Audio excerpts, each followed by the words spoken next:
Brazil. I was a cop for about 7 years now. In the year of 2011 I was transferred to a city called Garanhuns, in the state of Pernambuco. At the time, the city was already big, with over 100,000 people living there. My job wasn't a chill job by any stretch of the imagination. I had to deal with all kinds of twisted stuff you can think about. Bar fights, shooting, knifings, you name it. Bums using drugs and stealing shit around the town was also a problem. But all of that didn't happen as frequent as you would imagine. Garanhuns was a very peaceful town for its size. Most of the time, we would stay at the police station or be idling somewhere around the town. At that point I already lived with my now wife. The corporation used to send us lunch, either that or it would give us money to buy something to eat. One of my colleagues told me of an old woman that was selling drumsticks of chicken and chicken pies. He told me that they were really good, and it was worth buying. So, the next day, in lunchtime, we looked for the old woman for the chicken pies. Soon enough, we found her. I ate one of her chicken pies, and yes, they were really good. I told the old woman to go through the police station before lunchtime, as I knew many of the officers there would absolutely love the pies. She thanked me, and I got back to the vehicle. She started going to the police office to sell some of the pies once or twice a week. By the 15th of March, we received a complaint from the parents of a girl. She had disappeared 2 days ago. She was 20 years old. From what we could gather from the situation, they were from another neighboring town. Apparently, their girl got a job offer as a full-time nanny, and that the client would pay 1.5 salaries for the job. That was an abnormally high payment for a nanny. They even told their daughter that, but she came to Garanhuns anyway. They had no news of her by then. As messed up as it was, unfortunately that was all the information we had. They did not have any idea of who, or where that nanny job was.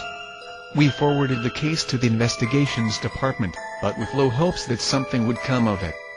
We all knew that story all too well. Parents don't pay attention to their kids' lives, and they end up appearing dead in the forest.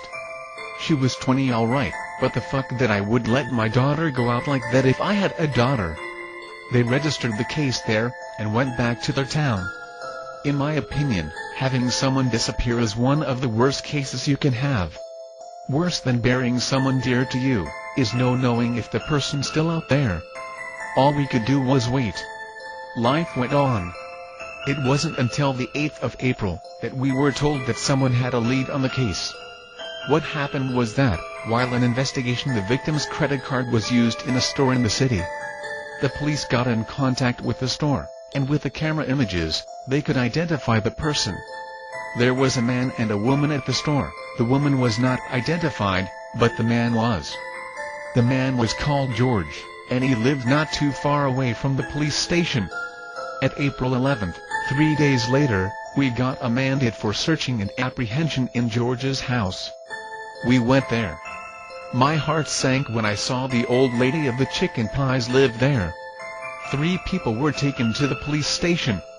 A 5-year-old child was with them, and had to come too. George of 50 years old, his wife Isabel was also 50 years old, and another woman called Jessica of 18 years old. Isabel was the old lady that used to sell chicken pies for us. As a procedure, we decided to interrogate Isabel first, since she looked to be in a lot of stress. At the time, I was sure she didn't have anything to do with it, so I thought that it would be a quick you can go home situation. They actually had found the credit card used in George's stuff. As the interrogator began talking to her, she began to stutter on her words. I was listening to the interrogation, but I wasn't at the room. It was a surprise to me when she stopped talking and started to cry. The following sentences were taken straight from the audio file of that interrogation. So, you did see Alexandra Falcai? Yes. Where? In the bus. So, you talked to her, but did you know her? Yes, no. You mean? We talked about a job offer. Job? Yes, my daughter, she needed a nanny. Daughter? You mean Jessica? No, the little girl. Is she your daughter? Yes, I take care of her. Is she, or is she not your daughter? She is. So did you get in contact with Alexandra? Yes. After that bus incident? No. How was the credit card there then? She went to our house. Oh, so you did see her later then, okay. Did you do anything to her? No, not me. What? So, was Alexandra harmed in any way there? Yes. What did you do to her? Isabel began to sob, and started shaking. A man went in there and gave her a glass of water. At this point, I couldn't believe what I was hearing. A completely innocent old lady was somehow involved in all of this. However, nothing could prepare me for what I was about to hear. George, he did it. What? What did he do? It made us do it. Is Alexandra dead? Yes. What did you do to her? She was impure. What did you do to her? We had to do it. What did you do to her? George killed her. So, were you present at the time? Yes. Was Jessica present at the time? Yes. Was your 5-year-old daughter present at the time? Yes. How did he do it? Cut her throat. And what of the body? We had to purify her. What did you do to the body? We buried part of her in the yard. Part? Did you cut her? I didn't, George did. So he buried her in various parts of the yard? No. We kept. Kept? What do you mean? We ate it. He said it was the only way to purify. At this point, the interrogator stopped and looked at us outside.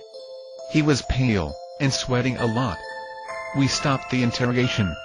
What followed next was a literal storm. We found out that Jessica's documents were not hers, and that Jessica was a woman that disappeared in 2008. Coincidentally, she had a daughter of 2 years old at the time. That led us to believe the worst by now. After interrogation, we found out her real name was Bruna, and that she was involved in all of this.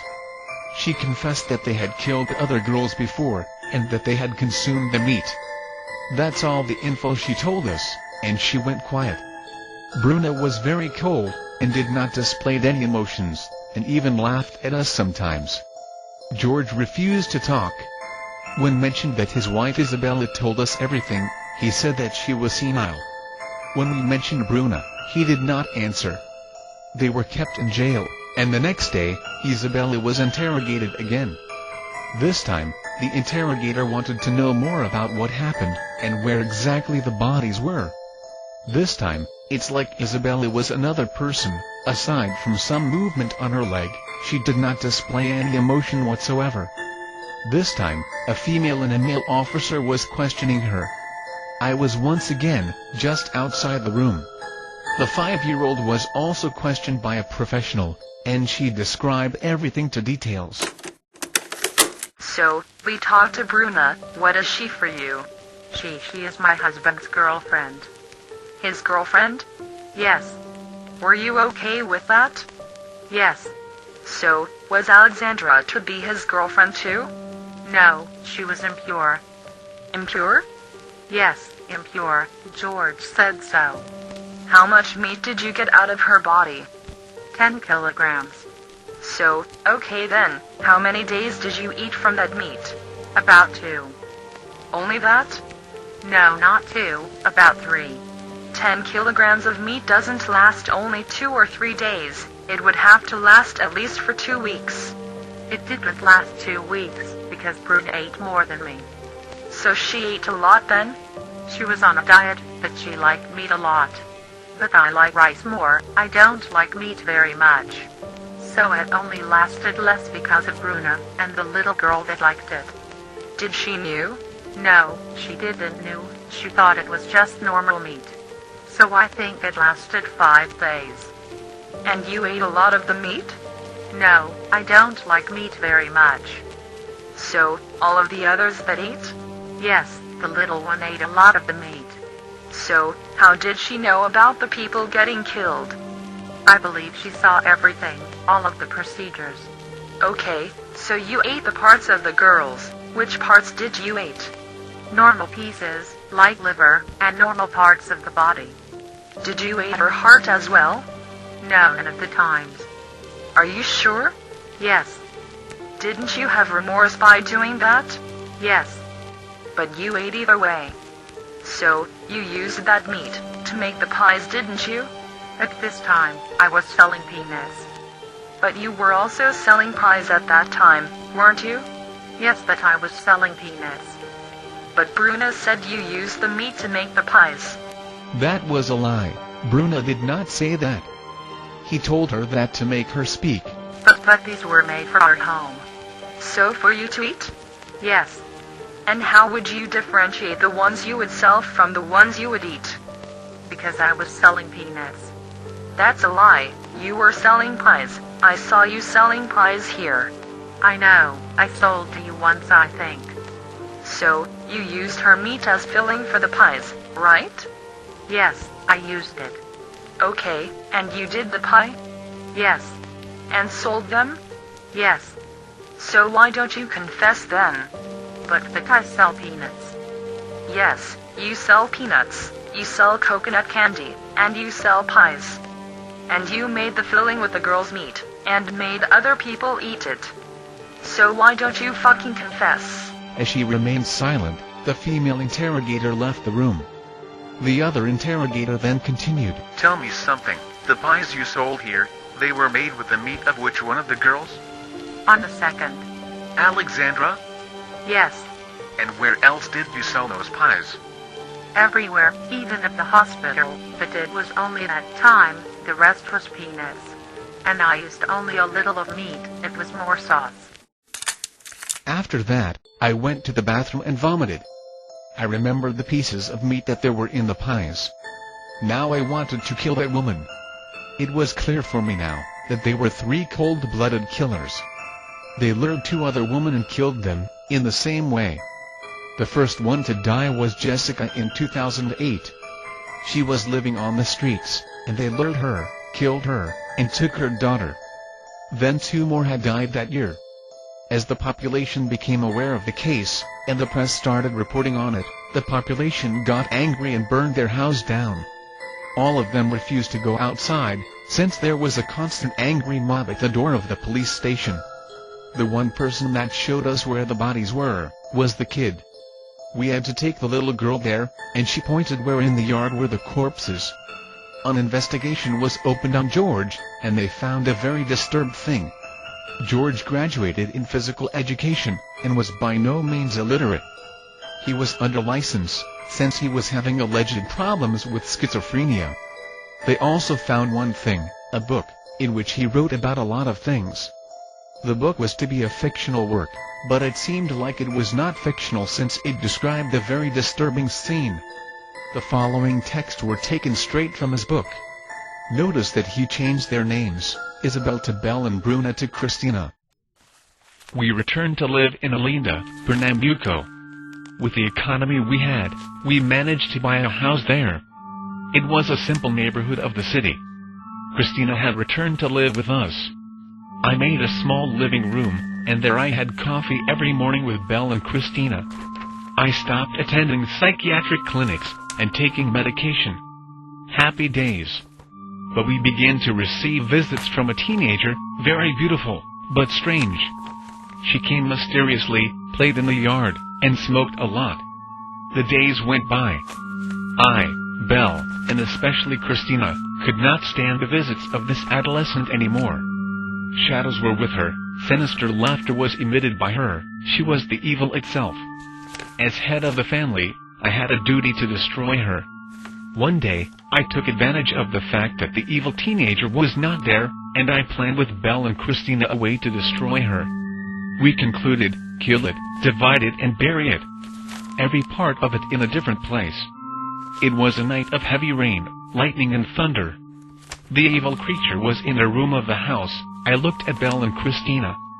That night was the right moment to destroy the evil. Arriving at the door of the bedroom, I got to see through the crack of the door the damp, beautiful, but exotic. When I opened the door, it creaked, and before the evil teenager had the chance to react, I immobilized her. Christina also entered the room to help me, while Belle runs into the kitchen, returning later with a knife. The screams of the adolescent evil are muffled by thunder. I took the knife and gave a strong and precise stroke, striking its jugular. The blood sprayed. At the same time I felt a hot liquid dripping down between my legs, wetting my feet. I realized then that she urinated. She slowly unfolds in my arms. Then I let her fragile, slender body fall, making a deep sound as it hit the ground. I see that body on the floor. Christina suspects that she is still alive. I take a rope, make a gallows, and place it on the neck of the body. I drag her myself into the bathroom and turn on the shower for the rest of the blood to flow down the drain. As I look at the already dead body of the evil teenager, I feel a relief. I took a sheet and began to remove all of its skin, and soon after, I divided it.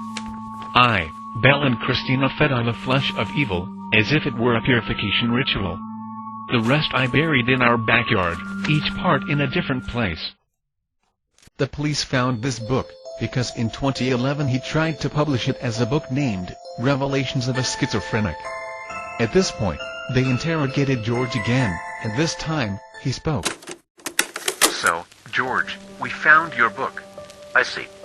It's really well written. Thank you. So, in it, is this girl you mentioned, Jessica? Yes, but I didn't do it. I don't remember doing it. You don't remember, but you did it. Yes. So, this is all real? Yes. How come don't you remember then? I have flashes. I never killed anyone. I always respected life. I see. Then it was as described here? The voices, they made me do it. Voices? Yes, from the cartel. Cartel? As in, drug cartel? No, the voices. So, you did the same to the other two girls? I have, but I don't remember. I'm speaking the truth. And why eat their meat? Why chop them in pieces? It's the four elements in the fifth element. Water and earth are the legs, air and fire that are the arms, and the fifth element that is God. It's a purification system that the voices tell me. And what does it have to do with the killing? To bring each part, and each part be blessed. Did you felt any pleasure while doing it? No, I felt pain and sadness. Why did you eat their meat? It was a purification system. Tell me more about the cartel. They are the voices. Who are they? The interrogator stopped there, noticing he wouldn't talk anymore. Other things happened then. It was noticed by the psychological evaluation that all of them were very cold, and that George wasn't as insane as he wanted to look like. Another search was made in what was left of the house, and many Kindles were found. A notebook was also found, Bruna's diary. In it, she detailed all of the murders, as well as her everyday life with Isabel and George. She detailed times that George would also disappear by days, and reappear. Some papers written in English were also found in the house. They were handwritten, but also burnt, so there was no way of reading more than a few words on it. It was then that George's brother looked for the police, saying he was being threatened by someone. He was offered police protection on the next day, but he refused. He did not say why. Both Isabel and Bruno were giving mixed answers about the cartel. They said that they did not know about it, or never heard about it. Which was definitely a lie. Also, butchering a human being is not an easy task, and we were starting to suspicious that someone taught him how to do it. In the middle of the investigation, we received a higher-up order. The case was closed, as they had more than enough. To me, that was bullshit. In the end, you can believe in the official story or on my theory. The official story says he is just a crazy psycho. My theory is that there is a kind of cult out there. We don't know about it, and there are people hiding it from us. I don't even think it's a Brazilian thing. Think about how many people disappear around the world every day. It's not a stretch of the imagination thinking that there is something like that out there. Either way, I asked to be transferred soon after. Stay safe. The story was told to us by an interview, with one of the cops involved in all of this. What you just heard is very real. More information was added along the story to complement it, but the interviews are all transcripts of real audio.